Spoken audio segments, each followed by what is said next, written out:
Good morning. This is Giannis Jackson, and I am your host of the Sunday Chronicle. We are coming to you from Stax 92.1 FM. We are so happy that you can join us this morning. This morning we have a very special guest.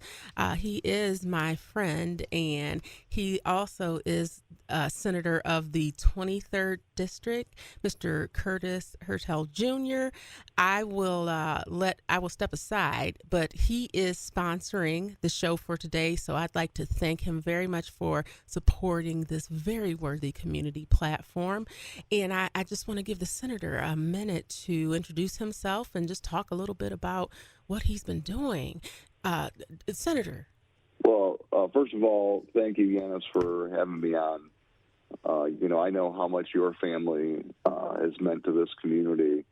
And when you talk about community service, your family's been a family of service and trying to get information out to the public for decades. So thank you for having the show. Thank you for having me on. And I'm excited to be here. Public service is one of the most important parts of my life. Besides being a father, it's probably the most important thing I do. I grew up in a house of public service. My grandfather was a teacher in the Detroit Public Schools.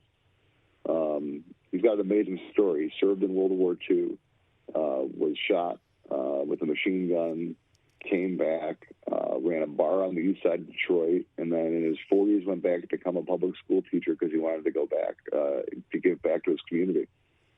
And did all that and inspired three boys to run for office. My dad and my two uncles who served in the state house and in the state senate and Congress from the east side of Detroit. That inspired a legacy of service that continues to this day. My family's had 100 years of service in the state legislature. My brother now serves in the state house from St. Clair, Georgia. We're the first two brothers in Michigan history to serve 90 miles apart from each other. Oh, that's awesome. And it's really, it's very cool. I get to work with my family every single day, and try to make the people of Michigan's lives better. That's awesome.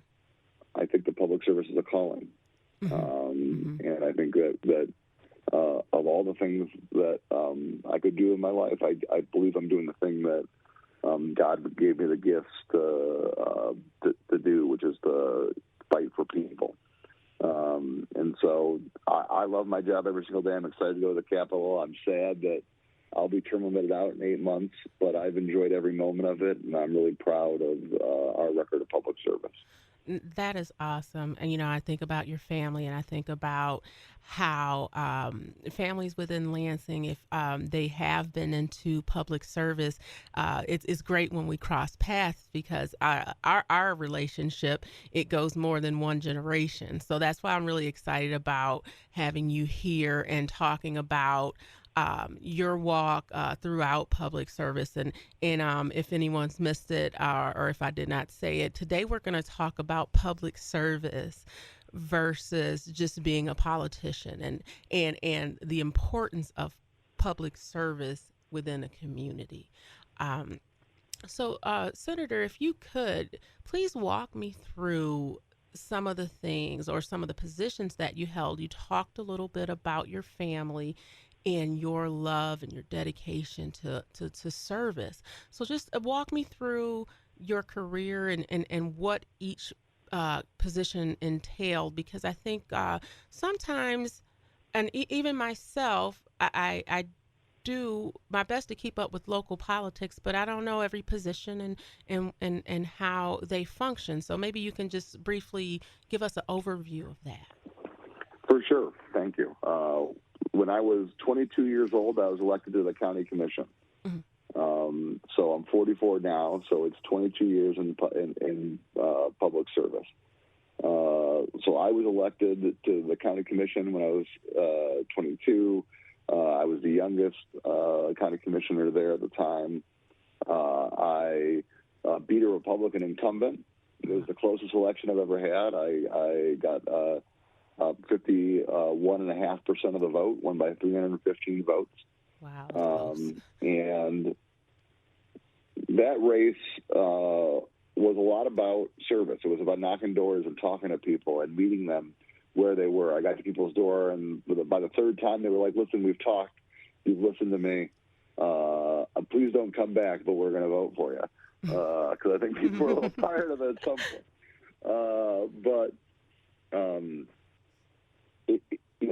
That service on the county commission really built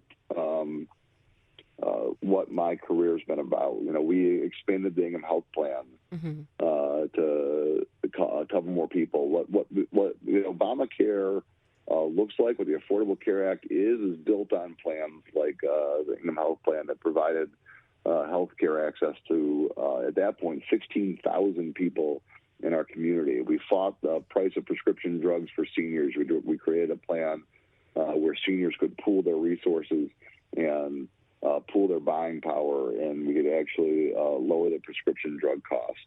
We took over a zoo that was struggling but was a community jewel. That we would have lost that zoo if the county didn't take it over, and we were able to do that. So I was really proud to serve on the county commission and fight for all those things. I then ran for Register of Deeds in the middle of a foreclosure crisis. Most people look at the Register of Deeds office and say, "Oh, well, it's a ministerial office, right? It's where you record things and those things." But we were seeing people hurting every single day. So we became an agent of change for our community. We hired a lawyer that handled foreclosure fraud cases, people that did everything right, that wanted to keep their home, and that were, because the banks were using illegal documents, we're lying to people, we're hiring these lawyers that would go after people, we're taking people's homes, even though those people did the right things. We had cases where people made every single payment, and were still foreclosed on. We had people where documents came into our office that were obviously forged. We broke one of the major cases in Michigan, the largest foreclosure fraud case in Michigan, where hundreds of people's properties were dirtied up with these false documents. There was a woman named Linda Green. Now, Linda Green wasn't a bank president, but she was signing as that. She was actually somebody who just worked at one of these mills, and they used her name because it was easy to sign. There was a woman's name that was Tawana Thomas. Her signature was so forged that sometimes it was signed left-handed and sometimes it was signed right-handed. Oh, no. We had a woman who died and was still foreclosing on people's homes after she died, which is impossible, right? I mean, and so people were hurting. So we sued every major bank in the country to try to get them to pay their taxes, and we handled those cases of fraud. Oh, wow. And it's good to hear stories like this, Senator, because a lot of times I think in the public we feel so disconnected from our leadership. So it's good to hear how you go to bat for the people. And it's not, I don't want to even say it in a past tense, because you still go to bat for the people. I know that you're accessible, right? And that's so important. And you showing up to do things like this with the community to let them know that you're here. So I want to applaud you for that, and always being there to assist the public. And Thank you. And so just transitioning into your role now, is that after the Register of Deeds? Is that when you Yeah, I decided after 6 years of Register of Deeds, the foreclosure crisis was starting to go down. Those numbers were going down, and I had done what I could do. And but what I saw oftentimes was that even people that did all the right things were still getting hurt. Yeah. They were losing their homes. The laws were on the side of those that had money. The laws were on the side of the powerful, and that needed to change. And the Republicans at the time were trying to pass right to work in the Senate. And I went out and with my brothers and sisters in labor, and we were marching on the Capitol building, and they shut us off from the Capitol and closed that down. The people's body, the people's building, they shut us out of that building. What year was this, Senator? That was in 2013. Okay.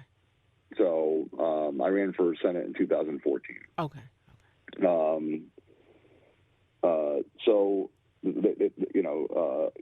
so we protested and we tried. I was sitting on the ground with my brother outside of the governor's office trying to block that bill from being brought over that they had done behind people's backs and made a deal in the middle of the night. So we were trying to block that. We had, state police around us.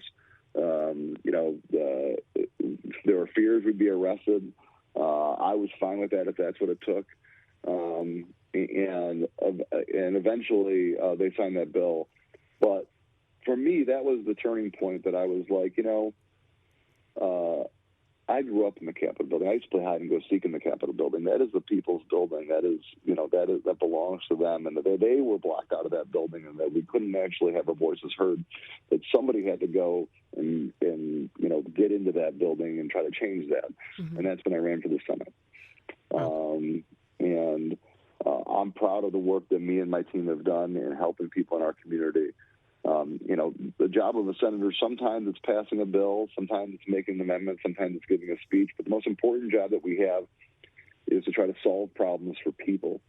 And every day people call my office. It's never their best day because they have some problem going on in the state. And, it's my job and my team's job. And I really do look at that. My team is a team of public servants that we help people to their problems with unemployment. We help people because they're going to lose their home. We help people because their food assistance has been cut off or their medical assistance has been cut off. Those are the kind of things that probably aren't the fancy parts of the job. They're not the parts that everyone gets to see on TV or read about in a newspaper.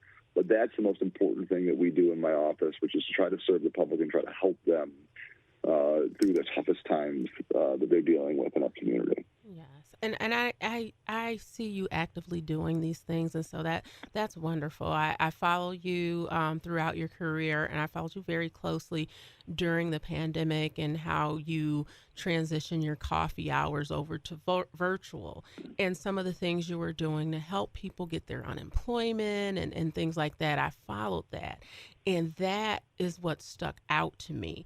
And I wanted to get you on the show so more people know what you're doing. And it's almost as if people aren't aware of you fighting on their behalf, it's almost like, you're fighting these silent battles. So I wanted to bring you to the forefront and let people know that you're accessible to help with these things. And if you don't have the answer, you'll try to help them connect with the person or the resources to help them. Is that correct? I mean, that's just what I see. Absolutely. Yes. I mean, like we're like an ombudsman for people, right? Mm-hmm, like they call us because they can't get the answer themselves, and we're going to fight to try to make sure that we find the right answer. I mean, we've gone so far as to call. There was one case where we need to get a guy's driver's license who couldn't actually figure it out. He'd been homeless for a long time. And we ended up having to call a state senator in New York. So I looked him up. I found, who it was. We called him, and he helped us solve the case all the way that started over in a different state. It's just about you have to love and care for people. And that's really, I think, the most important part about any public service job. It has to be about, a deep care for those people. And that's who we hire in my office, is the people that do that. And I honestly, I'm really lucky because I do have a great team. They're wonderful people, and they've done a great job serving this community as well. Thank you, Senator. And I wanted to just do a quick check-in here. You are listening to Stax 92.1. This is the Sunday Chronicle. I am your host, Giannis Jackson, and I am talking to Senator Curtis Hertel. He is the state senator for the 23rd District in Michigan. So he represents the city of Lansing, East Lansing, as well as the townships of Aladian, if I mispronounced that, forgive me, township, Michigan, Aurelius, Bunker Hill, Delhi, Ingham, Lansing, and there's a few more. I won't go into all of them, but he was, a register of deeds in 2008 and then reelected to a second term. He's here today to tell us about what he's doing. He's also, his office has sponsors this show. So I wanted to make sure that we give credit where credit is due. Senator, I wanted to ask you, in this show being about public service, what is the difference, in your opinion, from a politician and a public servant? So I think a politician is worried about their name being out front of everything. They're worried about credit. Mm-hmm. I mean, they want the credit for the things that they do. They want to stand out, beat their chest, and talk about how they're doing things all the time. There's somebody who is less worried about things getting done and more worried about how it looks. Mm-hmm. Mm-hmm. I'll give you an example. One of the things I'm most proud of is a bill that doesn't have my name on it. Mm-hmm. It's a bill to help firefighters that have cancer. Because firefighters fight fires, they deal with chemicals that cause cancers at much higher rates than the average person. Mm-hmm. And so they were promised a fund that was going to take care of them if they got cancer on the job. And the former governor, Governor Snyder, signed the bill that gave them those protections and then never funded the fund. Mm-hmm. So took credit for it, said, hey, I'm going to help you out. I signed this bill, and I'm on your side. And then never actually put any money into the fund in two different budgets. Mm. So I was very frustrated because, these are my people. These are people that run into a burning building when everybody else is running out of it. They deserve protections. Everyone does, but they deserve protection so much. Yes. And so we brought hundreds of firefighters from around the state. We lined the Capitol building. We had a reporter go around asking each member if they were going to sign on to the proposal. And I got up and made a motion to discharge the bill out of committee to make that, to fund that. Mm-hmm. The Republicans went back in the caucus room for 2 hours. They wouldn't come out because so finally one of them comes out and they come take me to a back room and they say, okay, we're really, really mad at you for doing this. I said, I don't care about that. All right. Mm-hmm. And then they said, we'll take your committees away. We'll take your staff away. I said, I'm not going to deal with threats. And I couldn't get these people to leave right now if he wanted me to. I mean, they have a real problem they want it solved by the people that are sitting in this body that can solve it. Mm-hmm. Mm-hmm. And so finally they said, okay, we'll make a deal with you. We'll give them the money as long as your name doesn't have to be on the bill. I said, I don't care about whose name's on the bill. What do I care? So they gave another Republican member the bill to fund it. He got the credit, for it. But here's the reality. All those firefighters knew who was actually fighting for them. They didn't care who that guy was. So that guy ran for re-election, and the firefighters endorsed his opponent.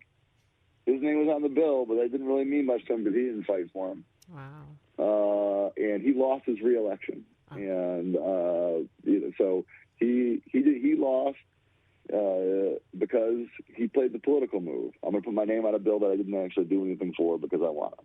Mm-hmm. On the other hand, I was the firefighters' legislator of the year that year because they knew who stood up and fought for him.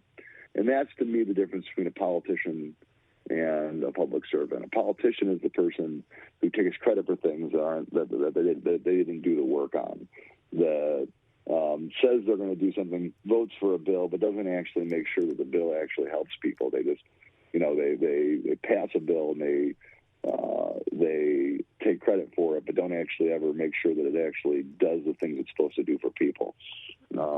That's to me the difference between a public servant who doesn't care whose name's on the bill, doesn't care,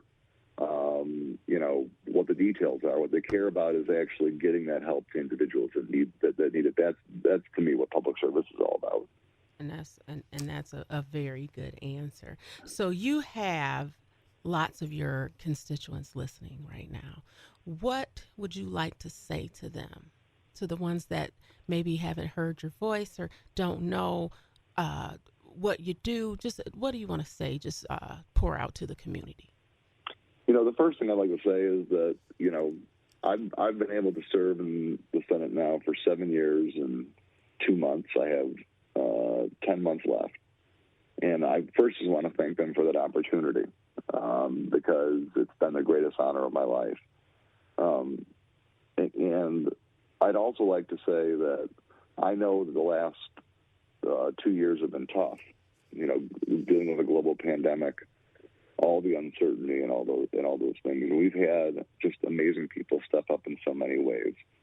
I mean, it's easy for me as somebody who gets a title like a senator.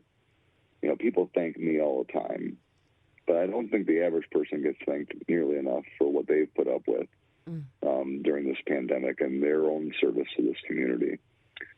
So, to the nurses, to the teachers, to the bus drivers, to the person that worked at the gas station and made sure that we could still get gas, to the person that stocked the shelves, to the person, all those people that made sure that we were all safe and fed and taken care of during this pandemic. I mean, I think we should be thanking them. At the end of the day, my job is to push a button for a living, and their job actually was to protect and save people. So they deserve a lot of thanks for the last 2 years. Yes. And I agree with that. And this is a good time to talk about these things because so much has changed drastically in this 2 years.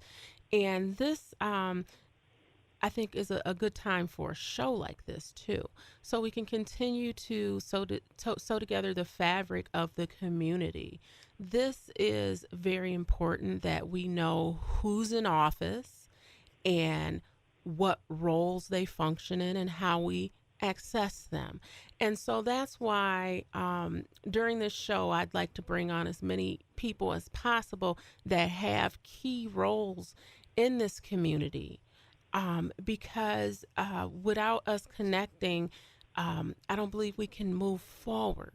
And so, with that, where do you see things going? You've been in your seat, will it be a total of 8 years? 8 years is the most you can serve, yeah. Okay, so 8 years.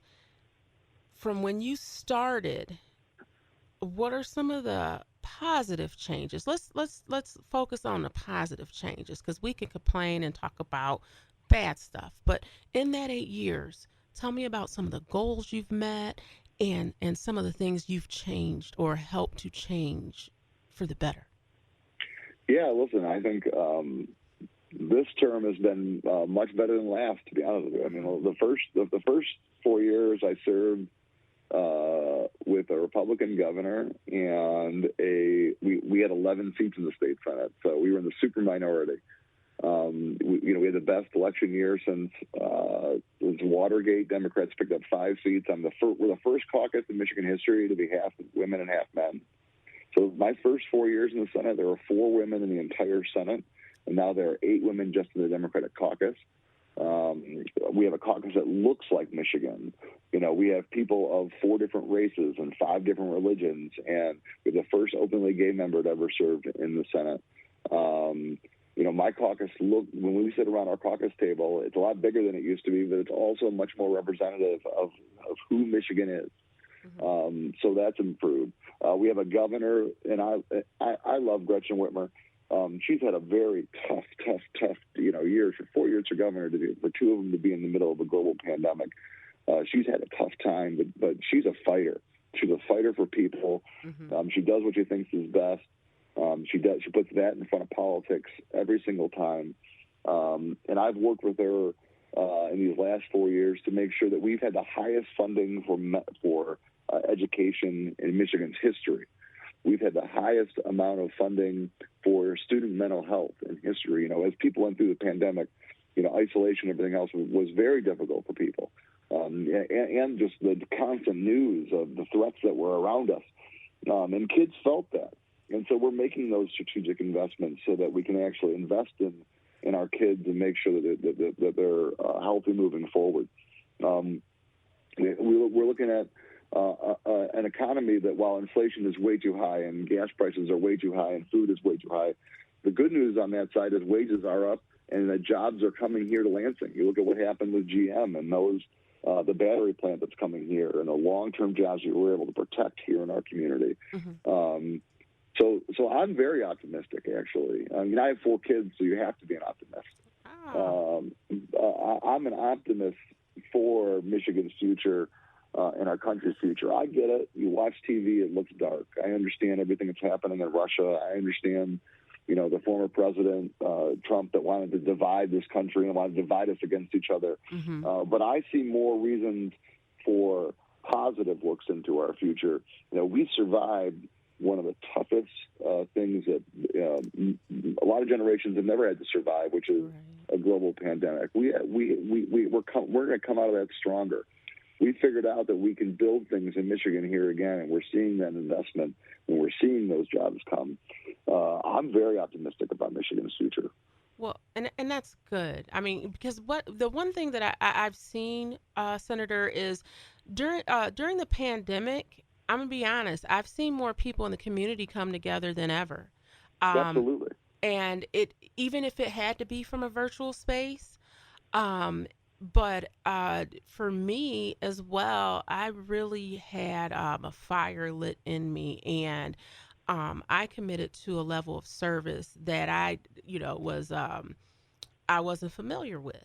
And so a lot of bad things are happening around us, but I use that, and I wanted it to get a more positive outcome from some of my actions. And that's when I really started to see service differently.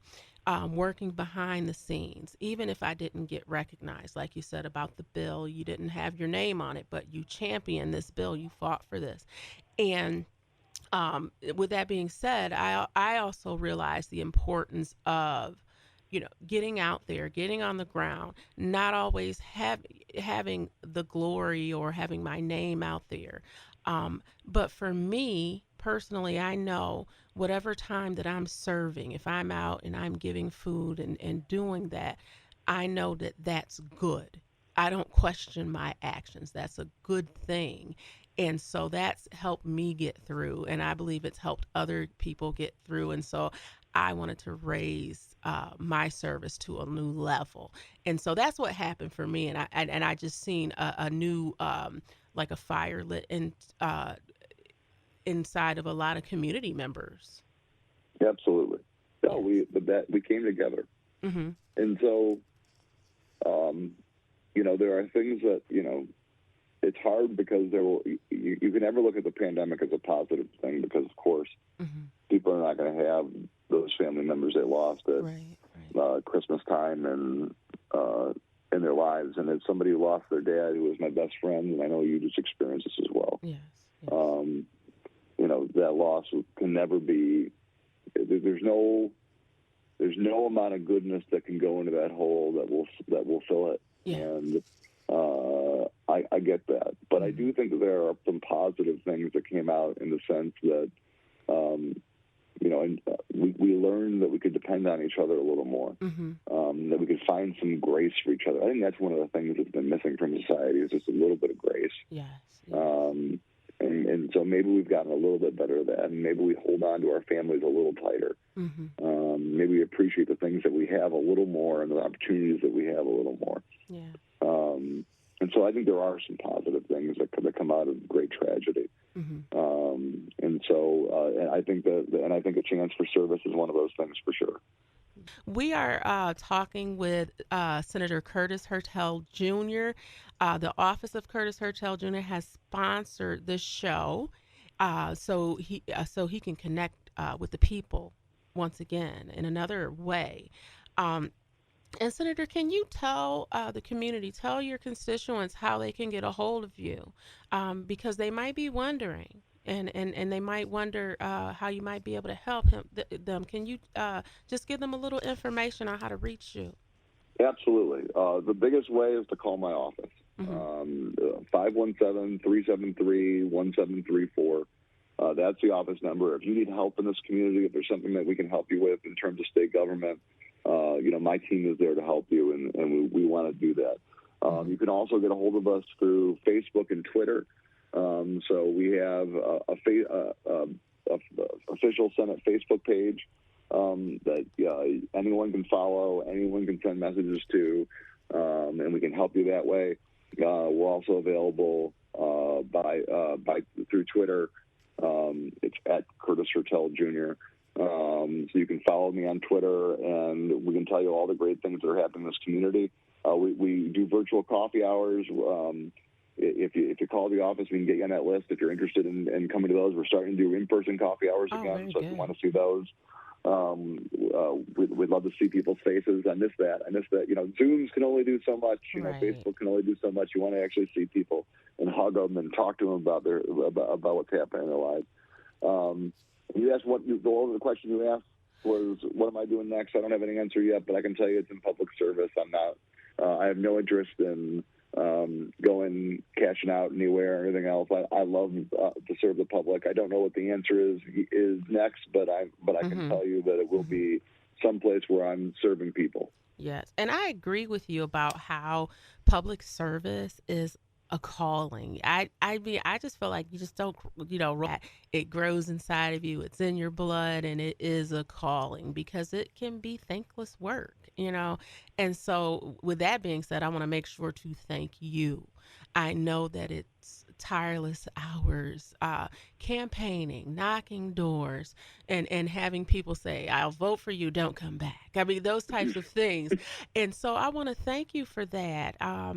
Being on the floor and fighting for these bills, championing these bills. I mean, it is a thankless job at times. So these moments that I have to connect with my leaders in the community, I want to thank them for that time. I want to thank them for being accessible, because there's many that I try to get a hold of and I can't get a call back.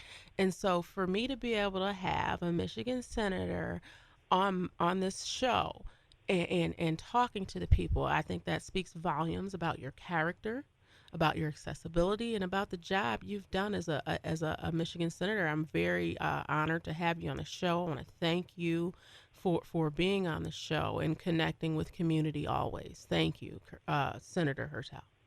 Thank you so much. I appreciate it. I appreciate your public service, and we'll keep fighting.